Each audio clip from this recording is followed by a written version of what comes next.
Hello Wiki fans, today we will take you for a great journey where we will learn new things together. Wiki virals will give you brilliant ideas which might be useful or deadly. Just kidding. It was a usual Wednesday afternoon television lineup, with Judge Judy on one channel arguing with a 19-year-old suing his mother after an altercation over the family air conditioner.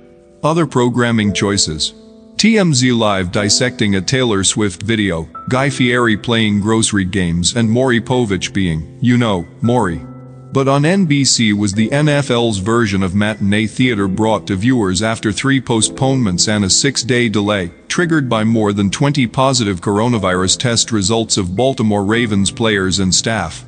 Not surprisingly, despite a worthy battle, Baltimore lost to the Steelers, 19-14, at Heinz Field in Pittsburgh. The exceedingly rare NFL midweek afternoon performance even included a halftime pep talk from Commissioner Roger Goodell, who offered a promise to fans in a televised interview. Absent a medical issue, we're going to play the games. About 3 hours earlier, the league revealed that 61 players and 95 other personnel had returned new positive coronavirus test results in the last half of November. Signing off with a smile before the second half kickoff, Goodell looked into the camera and said, "It's a great game. An NFL season unlike any other soldiered on." Despite the peculiar circumstances, which included a trio of Steelers also not in uniform because they were on the league's COVID-19 reserve list, the teams played with an intensity that made for a competitive game. The artistic stylings, however, left plenty to be desired. But that will happen when a virus-stricken team like Baltimore is missing 9 starting players, including the league's reigning most valuable player, quarterback Lamar Jackson, and 6 other Pro Bowlers. The Ravens, who had 10 consecutive days of positive test results, originally had been scheduled to play the Steelers in primetime on Thanksgiving. The game was postponed to Sunday, then Tuesday and finally Wednesday, as new positive cases were confirmed. We kept getting hit with these gut punches, and the players kept coming back the next day. And the next day Ravens coach John Harbaugh, whose team's record fell to 6-5 after a 5-1 start to the season, said, "I'm proud of them. We wanted to play on Thursday, we wanted to play on Sunday, we wanted to play on Tuesday and Wednesday." Asked if his players ever lost faith in the league's decision-making, Harbaugh replied, "No, I'm sure there's questions. Everybody did their best. We didn't bat 1,000, nobody can against this thing." Harbaugh also indicated that none of the Baltimore players who tested positive for the virus appeared to be seriously ill, although he added that the team would probably issue a more detailed statement later. Pittsburgh quarterback Ben Roethlisberger, who played a voluminous if unspectacular game and completed 36 of 51 attempts for 266 yards with 1 touchdown pass and an interception, admitted there were challenges to weathering all the postponements and ongoing news developments about both teams in the last 6 days. "The hardest thing about this week was probably the mental aspect of it," said Roethlisberger, whose Steelers remained the NFL's only undefeated team with an 11-0 record. "It's mentally draining to prepare for a game, and then not know when it is, and it keeps moving around. That's the part that I'm most proud of the guys. Mentally it wasn't easy, but we made it happen."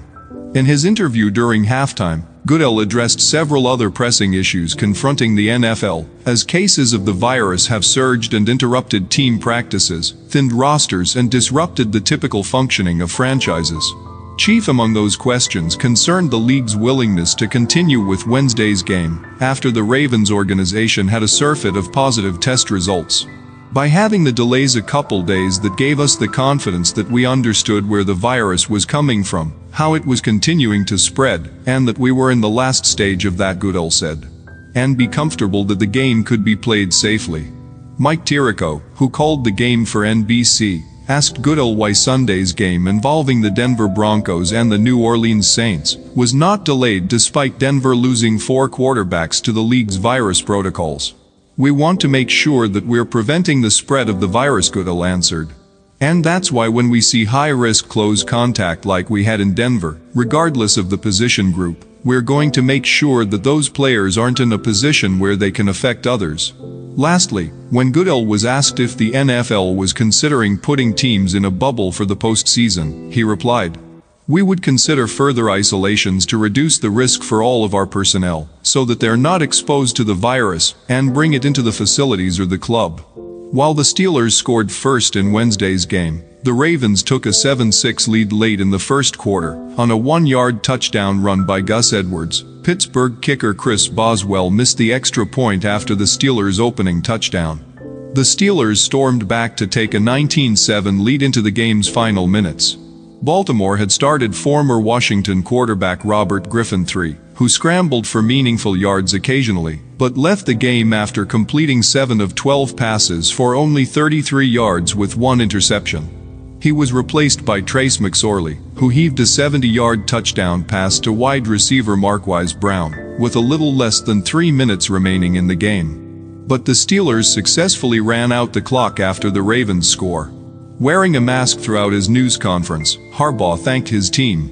"They fought through this really unique deal," he said. "They didn't blink." With a slight shake of his head, Harbaugh added, "This is a crazy year in a lot of ways." Ladies and gentlemen, we hope that the journey wasn't boring for you. We'll be waiting for you, our sincere passengers, to take off with us on another flight. Wait. Did you subscribe before getting off? Push the button now or I kill you. Push down here, like and share with other passengers. With love, your pilot, Wiki Viral.